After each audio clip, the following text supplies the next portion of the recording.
నమస్తే, welcome to our channel. నేను మీ పద్మావతి. ఈరోజు మనతో పాటు ప్రముఖ ఆధ్యాత్మికవేత్త మరియు వాస్తు జ్యోతిష్య పండితులు, లలిత ఉపాసకులు నానాజీ పట్నాయక్ గారు ఉన్నారు. మరి ఆయనతో మాట్లాడి అసలు చిలుకూరు బాలాజీ టెంపుల్లో ఏం జరిగింది, ఎందుకని ప్రధాన అర్చకుల మీద దాడి జరిగింది అనే దాని గురించి వివరంగా తెలుసుకునే ప్రయత్నం చేద్దాం. ఆయన మీరు కూడా చూసేయండి. నమస్కారం గురుగారు. శ్రీమాత్రే నమః. గురుగారు, చిలుకూరి బాలాజీ టెంపుల్ అంటే అందరికీ తెలిసిందే. అయితే ఇక్కడ మనం చూసుకుంటే ఎప్పుడూ కూడా వేరే మతస్థులు వచ్చి మన హిందువుల మీద దాడి చేశారు అంటే ఓకే అని అనుకుని కొంచెం ఆలోచించదగ్గ విషయం అనుకోవచ్చు.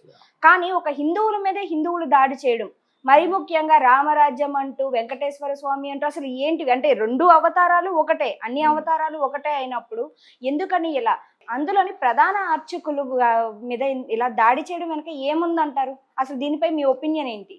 ఫస్ట్ ఆఫ్ ఆల్ ఏంటంటే అమ్మా, ఇక్కడ దీన్ని అందరూ ఖండించవలసిన విషయము. అంటే ఒక సింగిల్ ఒక పర్సన్ని, అది కూడా ఒక 60 సంవత్సరాల వయసు ఉన్నటువంటి వ్యక్తిని, ఆయన ఒక మాట అంటాడు ఆ వీడియోలో, బక్క చెక్కి ఉన్నాను, ఒంటరిగా ఉన్నాననే కదా నా మీద ప్రతాపం చూపిస్తున్నారు అని.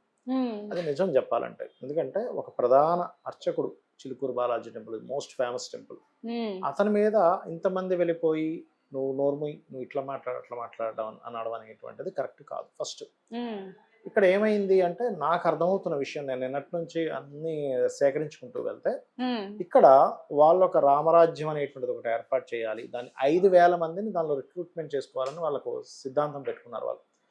అందులో ఒక్కొక్క వ్యక్తికి కూడా, అంటే అందులో కూడా ఏంటి క్వాలిఫికేషన్స్ ఏంటి,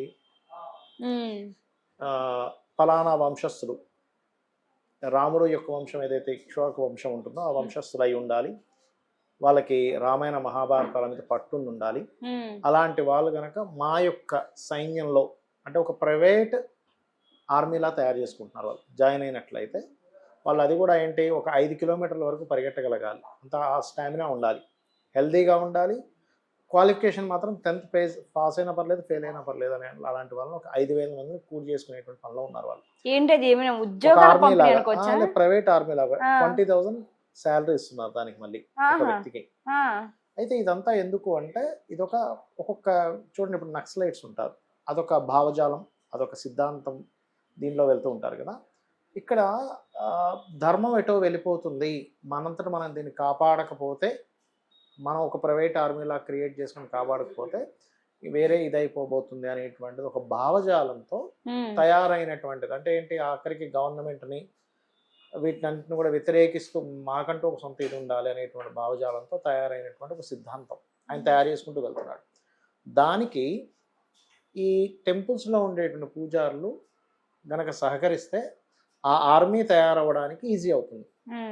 అంటే అట్లాగా అక్కడ వచ్చిన వాళ్ళకి మనం గోత్రనామాలు అడుగుతుంటాం కదా, మీ ఇదే గోత్రం అండి అంటే పలానా ఇక్ష్వాకు గోత్రం అని చెప్పారనుకో, వాళ్ళని నోట్ చేసుకుని వీళ్ళకి కనుక ఇన్ఫర్మేషన్ ఇస్తే, వీళ్ళు ఏదైనా అని మీ వాళ్ళు ఎవరైనా ఉంటే మా దానిలో పంపించండి అని అడగడానికి బాగుంటుందని ఒక్కొక్క టెంపుల్లో వీళ్ళు సర్వే చేసుకుంటూ వెళ్తున్నారు. ఆ క్రమంలో ఇతని యొక్క సిద్ధాంతాలు, ఈ రామరాజ్యం ఎవరైతే ఉన్నారో ఇతని యొక్క సిద్ధాంతాలు మరియు మన చిలుకూరు బాలాజీ యొక్క ప్రధాన అర్చకులు ఎవరైతే ఉన్నారో రంగరాజన్ గారు యొక్క సిద్ధాంతాలు కలవలేదు. ఫస్ట్ వాళ్ళు నార్మల్గా మాట్లాడదామనే వచ్చారు, కానీ అక్కడ ఏదో ఈగో క్లాషెస్, మేము ఏదో పెద్దగా ఇది చేయబోతుంటే మీరెందుకు మాకు సహకరించట్లేదు అనేటువంటిది, అది ఒకరి మీద ఒకరికి ఈగో క్లాషెస్ వచ్చేసి అక్కడికక్కడ పెద్ద ఘర్షణగా జరిగింది అనేటువంటిది నాకు మొత్తం సినియారిటీ చూస్తే నాకు అర్థమైన విషయం. అయితే ఇక్కడ అసలు ఇలాంటివి ఎందుకు జరుగుతున్నాయి, ఎందుకు అటువంటి ఆలోచన వచ్చింది ఒక వ్యక్తికి? ఇక్కడ మనం ఒక వ్యక్తి దగ్గరికి 20 మంది వచ్చి బెదిరించడం ఒక ఎత్తు అయితే, అసలు ఈ బెదిరించాలి, ఈ టీంని తయారు చేయాలనేటువంటి ఆలోచన అసలు ఆ వ్యక్తికి ఎందుకు వచ్చింది అనే పాయింట్ ఆఫ్ వ్యూలో మనం ఆలోచించాలి ఎప్పుడు కూడా. ఎందుకు వచ్చింది, ఆయన స్వార్థం కోసం వచ్చిందా, లేకపోతే దేశంలో ధర్మానికి మనం ఏదైనా ఒకటి స్థాపించకపోతే ధర్మం నిలబడదనేటువంటి అటువంటి ఆలోచన నుంచి వచ్చిందా, లేకపోతే ఈ ముసుగులో ఇంకెవరైనా వెనకాతలు ఉండి నడిపిస్తున్నారా? నాకైతే ఇంకెవరెవరో ఉన్నారు, ఆ టీం కాకుండా ఆ టీంని నడిపించే వ్యక్తి ఇంకోరెవరో ఉన్నారు, బయటకు రాకుండా ఉన్నారు అనేటువంటిది నాకు అనిపిస్తుంది. అయితే మరి అంటే ఆ వ్యక్తి ఒక పొలిటికల్ అనుకోవచ్చా, లేకుంటే ఒక మావోయిస్ట్ అనుకోవచ్చా? ఎందుకంటే వాళ్ళు చేసే ప్రవర్తన కూడా మనకు అలాగే కనిపిస్తుంది, ఒక నక్సలైట్లు ఎలా అయితే బిహేవ్ చేస్తారో సో అదైతే కనిపిస్తుంది. సో మనం అలా కూడా అనుకోవచ్చు అంటారా? అన్నీ కలిపి కూడా ఉండొచ్చు. ఎందుకంటే ఉమ్, అమ్మా ఇక్కడ యాక్చువల్‌గా ఇట్లాంటివి దాడులు జరుగుతాయని నేను ఒక నెల, 2 నెలలు క్రితమే నేను ప్రిడిక్ట్ చేశాను కూడా ఇది. ఉమ్, ఏదో ఇట్లాంటివి జరుగుతుంది. మీరు వీడియోలో చూస్తే అవును. తెలుస్తుంది. ఈ పండితుల మీద, పురోహితుల మీద అండ్ ఈ పీఠాధిపతుల మీద ఇంకా నెక్స్ట్ ఇంకా రాబోతుంది. ఉమ్. పీఠాధిపతుల మీద అంటే వాళ్ళ ఇది మీద ఆరంభమే కానీ ఇంకా అంతం ఆరంభం. కాదంటారు. ఇది ఇంకా ఆరంభమే. ఓకే. ఈ రాబోయే 2, 3 సంవత్సరాల్లో ఇది ఇంకా జరగనుంది.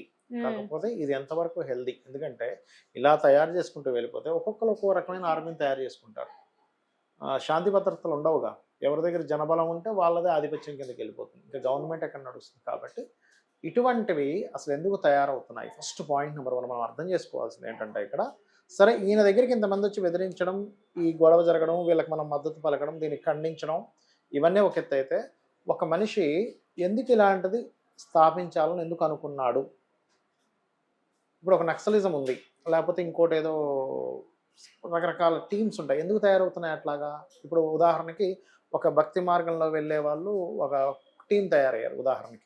ఉమ్, ఎందుకు తయారైంది అంటే కొంతమందిని భక్తులుగా తయారు చేయాలనేటువంటి ఒక థాట్ వస్తుంది ఎవరికో.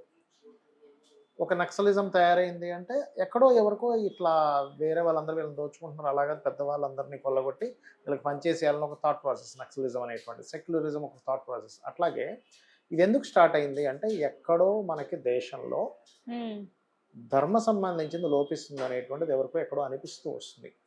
దీన్ని మార్చాలని థాట్ ప్రాసెస్తో వాళ్ళు తయారు చేశారా, ఉమ్, లేకపోతే ఈ ముసుగులో రామరాజ్యం అనేటువంటి ముసుగులో ఇట్లా చేస్తారా? రామరాజ్యం అనే ముసుగే ఎక్కువ కనిపిస్తుంది అక్కడ. ఎందుకంటే రాముడు ఎక్కడా కూడా నిరాయుధుడుగా ఉన్నటువంటి వ్యక్తి మీద దాడి చేయమని చెప్పలేదు. ఉమ్, రాముడికి రావణాసుడికి యుద్ధంలో కూడా రావణాసురుణ్ణి అతని ఆయుధాలన్నీ నిరాయుధుడు అయిపోయాక నువ్వు వెళ్ళి చక్కగా మళ్ళీ ఆయుధాలతో రేపు తిరిగి రా అని చెప్పి పంపించేశాడు. కానీ వీరి దగ్గర ఆయుధాలు లేకపోతే నేను వీడిని దాడి చేస్తాను అనలే. రాముడి సిద్ధాంతం అది కాదు. రామో విగ్రహమాన్ ధర్మ అంటే ధర్మం మొత్తాన్ని ఒక పూత పూస్తే అది రాముడు. మరి అలాంటప్పుడు రామరాజ్యం అని పేరు పెట్టుకున్నప్పుడు ఎట్లా ఉండాలి ఆ టీము? ఒక్కొక్కసారి ఆవేశం వస్తూ ఉంటుంది. వాళ్ళు శాంతంగానే వచ్చి ఉంటారు. ఇక్కడ అక్కడ ఉండేటువంటి సిచ్యువేషన్సో లేకపోతే ఎవరికో ఏదో వచ్చినప్పుడు ఈగో క్లాషెస్ కాల కాల ప్రభావము.